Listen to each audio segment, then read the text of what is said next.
سلام دوستان، با شما هستم ابو مدثر. شما در کانال کاروان عمر قرار دارید. امروز سه شنبه 19 سپتامبر درباره قرب اسعار ملی و خارجی بر شما معلومات میدهیم که $100 برابر به 1096 سومانی و 32 دیرم و همچنین 100 یورو برابر به 1170 سومانی و 90 دیرم را تشکیل میکند.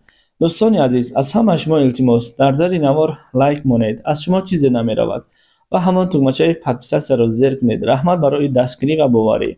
دوستان عزیز، 1000 روبل روسی برابر به 113 سومانی و 50 دیرم که علاقه این قربی اسعار روبل روسی دولت آسیای میانه یعنی که مردم رو علاقه به تشویش آورده است. ان شاء الله که باوری داریم به زودی این روبل هم بالا خواهد شد و 1000 یوان برابر به 74 سومانی و 20 دیرم رو تشکیل میکند. دوستان حتما لایک مانید و به کانال ما ابونه شوید، پادپیسه کنید و برای همکاری و رکلام می توانید به همین واتساپ ما مراجعت کنید. کاروان عمر همیشه با شماست. خدا نگهبان هر یک شما باشد.